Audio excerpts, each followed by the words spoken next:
입니다. 저희는 우선 총 4명의 조원으로 구성되어 있고요. 제가 발표를 맡고 신홍상 군이 PPT를 제작, 동승희 군이 자료 수집과 인터뷰를 맡아주었고 심수빈 군이 자료 분석을 맡아주었습니다. 발표 순서는 기업을 소개해드리고 잠정적 문제를 도출한 뒤 자료를 분석하고 해결 방안을 마련하는 순으로 말씀드리겠습니다. 우선 기업 소개입니다. 2002년 프랜차이즈 핫선이 탄생하게 됐습니다. 핫선 치킨은 당시 간장 소스와 마늘 소스 등 소스 차별화가 주요 트렌드였던 치킨 시장에서 소스와 메뉴만으로는 소비자 취향을 충족시키는 데 한계가 있다고 판단해 조리 방법의 차별화를 꾀하였습니다. 그래서 나온 것이 바로 스마트 그릴인데요. 이는 치킨을 기름에 튀기지 않고 가열함으로써 프라이드 치킨을 만들 수 있다고 합니다. 그래서 기업명이 뜨거운 햇살로 굽는다는 뜻의 핫선이라고 합니다. 저희가 핫선치킨 프랜차이즈 지점 중 선택한 곳은 핫선치킨 상봉점인데요. 이 지점으로 선정한 이유는 저희 조원들 중 이곳에서 아르바이트를 하는 조원이 있고, 조원의 말에 따르면 사장님이 평소에 사업 운영에 관해 고민이 많이 있으셨다고 합니다. 때문에 그 문제를 해결해 드리기 위해서 이 지점을 선정하였습니다. 가게를 선정하고 우선 사장님이 생각하시는 문제점이 무엇인지 알아보기 위해 사장님과 인터뷰를 해봤습니다. 먼저 가게의 전반적인 비용과 이런 점들을 물어보고 중요한 내용은 아래쪽에 보이는 두 가지 문제점인데요. 바로 여름과 겨울의 매출 차이가 거의 2배 이상 난다는 점과 거의 단골 고객님들만 오시고 신규 고객이 단절됐다는 점입니다. 그렇다면 실제로 이런 점들이 문제인지 자료 분석을 통해서 알아보도록 하겠습니다. 저희가 사장님으로부터 받은 자료는 총 3가지 종류입니다. 첫째는 지난 3년간 월별 매출, 두 번째는 14년도의 시간대별 매출, 그리고 세 번째는 14년도 제품별 매출입니다. 화면에 자그맣게 나온 것들이 저희가 받은 자료 원본들인데요. 이제 이 자료들을 이용해서 잠정적인 문제들이 실제로 문제인지 아니면 또 어떤 문제점들이 있는지 분석해 보도록 하겠습니다. 우선 지난 3년간 월별 매출입니다. 간단하게 꺾은 선 그래프로 나타내 보니 여름과 겨울의 심각한 매출 격차를 눈으로 확인할 수 있었습니다. 14년도 역시 마찬가지로 큰 격차를 보임을 알 수 있었습니다. 15년도는 비록 4개월치밖에 없지만 날씨가 풀리면서 매출이 증가하는 추세를 볼 수 있었습니다. 이처럼 간편히 그래프를 그림으로써 계절별 매출 격차가 정말 심각한 상황이란 것을 파악할 수 있었습니다. 그러나 학기 중에 배운 아이스크림과 마찬가지로 치킨이 계절에 따른 온도와 상관이 있는지 의구심이 들어 지난 2년간 월별 평균 온도와 월별 매출의 상관계수를 살펴보았습니다. 살펴보니 실제로 0.8이라는 상당히 높은 상관계수를 보입니다. 그러나 이러한 분석은 상황을 분석한 것이고 왜 이런 매출과 기온이 상관이 있는지 이 자료를 가지고는 알 수 없어서 다른 자료들을 이용해 추가로 알아보도록 하겠습니다. 다음은 14년도 시간대별 매출인데요. 자료 분석 당시 이 자료는 저희에게 큰 의미를 가져다 주지 못했습니다. 그러나 알고 보니 상당히 중요한 정보를 담고 있는 자료임을 나중에 알 수 있었고요. 이는 후반부에 다시 자세히 설명해 드리도록 하겠습니다. 다음은 제품별 매출 현황인데요. 처음에는 이 자료를 가지고 각 치킨 메뉴별로 다가갔습니다. 메뉴별로 ABCT를 만들어 봐서 어떠한 문제점이 있는지 확인해 보고 이렇게 살펴보던 중 하위 C부분에서 지난 1년 동안 단 하나씩 팔린 제품이 상당수 있다는 것을 파악할 수 있었습니다. 이런 제품의 퇴출도 시급한 문제로 보이고요.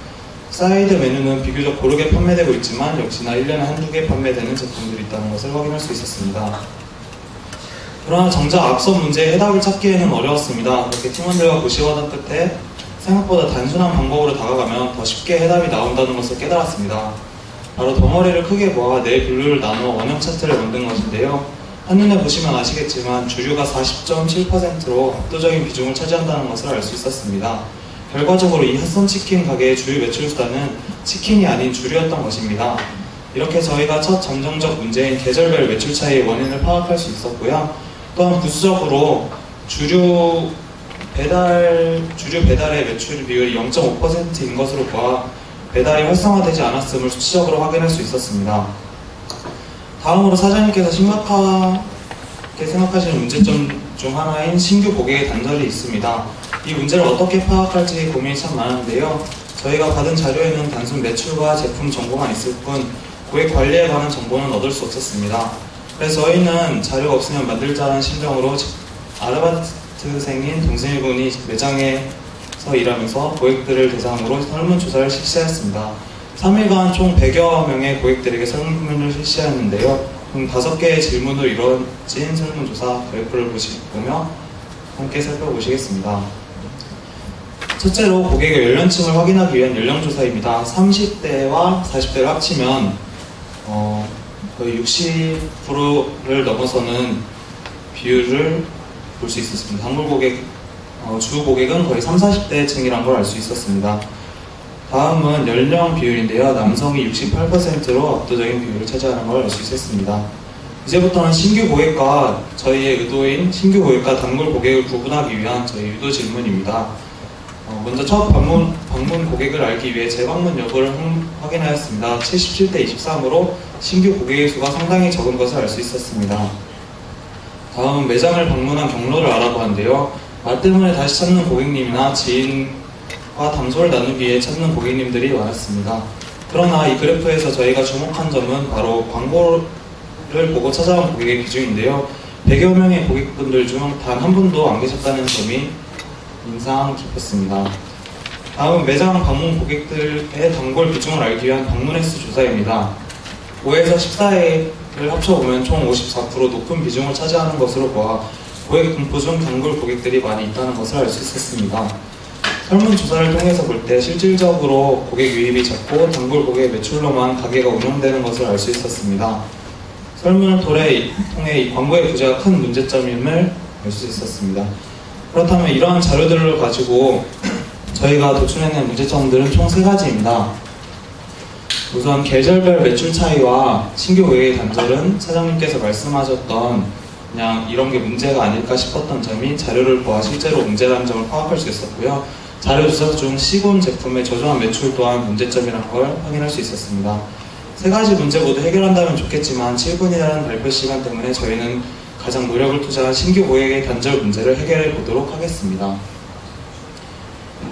우선 저희 해결 방안을 살펴보면 총 3가지로 이루어져 있는데요. 핫선 치킨의 외관입니다. 앞선 설문조사 과정 중 한 고객이 외관의 문제점을 짚어주셨습니다.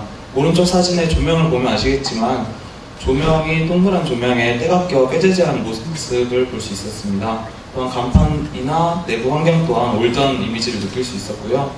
이러한 외관이 신규 고객 유입을 막는 이유 중 하나일 것이라고 생각했습니다. 따라서 저희 그리고 다음은 다른 타 지역에 있는 핫선치킨의 다른 매장인데요. 앞선 외관과 상당히 상반되는 세련된 모습을 볼 수 있습니다. 따라서 저희는 해결 방안의 첫째로 인테리어의 개선이 시급하다고 생각했습니다. 다음은 SNS 이벤트인데요. 리모델링을 해도 보이지 않는다면 효과가 없을 것입니다. 그래서 리모델링을 한 가게의 외관을 SNS를 통해서 주변 사람들에게 알리는 점이 중요하다고 생각했습니다. 또한 사장님은 경제적인 여건 때문에 광고를 꺼려하시고 이러한 상황에서 저비용으로 고효율을 낼 수 있는 SNS 이벤트가 적합하다고 생각됩니다. 마지막으로는 배달의 활성화인데요. 매장 근처 10분 내에 주거지를 살펴보면 약 6,000세대가 살고 있는 것을 알 수 있습니다. 그러나 앞서 보신 자료에 나와 있듯이 이 매장은 거의 홀 매장에만 집중하고 있는 상황입니다. 오토바이가 없고 배달이 안 되는 것도 아니지만 홍보의 부족으로 인해 배달이 거의 운영되지 않고 있는 실정입니다. 그렇다면 이 프로모션들을 진행하면 얼마나 효과를 볼지 시나리오 분석을 통해 알아보도록 하겠습니다. 우선 현재의 상황입니다. 제가 앞서서 시간대별 매출 자료가 매우 유용하게 쓰였다고 말씀드렸는데요. 그 자료가 여기에 활용되었습니다. 그 자료에는 작년 연수 건수와 순 매출이 나와 있어 결제 한 건당 매출을 알 수 있었고, 또한 작년 14년 기준으로 4,672건의 결제가 있었다는 것도 알 수 있었습니다. 그렇게 작년에 테이블당 평균 가격은 27,694원이고요.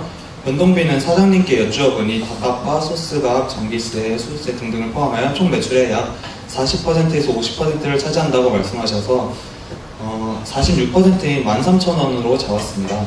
고정비는 사장님 인터뷰를 통해 급여와 임대료, 프랜차이즈 비용을 합친 연간 약 4천만 원이 나와 있고요. 이렇게 작년 총 결제 건수인 4,672건을 적용하니 작년 기준 약 2,800만 원의 순이익이 있었던 것을 알 수 있었습니다. 그러면 이제 저희가 해결 방안으로 적용했을 때 순이익을 알아보도록 하겠습니다. 우선 인테리어를 진행한 뒤인데요. 나머지 판매 가격이나 변동비에는 변동이 없고, 고정비 면에서 평당 100만 원으로 인테리어비를 계산해서 약 1,500만 원의 증가를 볼 수 있었습니다. 또한 새롭게 리모델링을 하면 사람들이 많은 관심을 갖고 찾아올 것을 예상해서 하루에 약 2-3테이블 정도는 더 오지 않을까 해서 연간 800테이블의 객수 상승을 예상해 보았습니다. 그 결과 순이익은 2,580만 원으로 오히려 현재의 상황보다 못 미치는 것을 알 수 있었습니다. 따라서 저희는 단계적으로 다음 프로모션인 SNS 프로모션을 진행해 봤고요.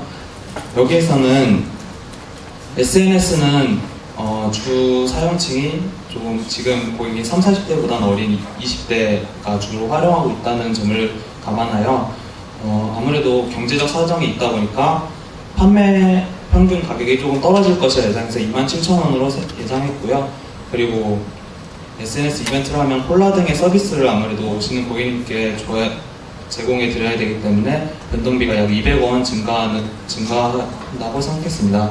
또한 프로모션의 효과로 고객수가 연간 500테이블 정도 증가할 것으로 생각해서 이러한 결과로 약 2,700-800만 원이라는 예상 순이익을 얻을 수 있었습니다. 하지만 이 역시 현재에 비하면 오히려 떨어진 수치입니다. 그래서 저희가 마지막으로 실시할 배달 쪽의 매출까지 포함해 보았습니다.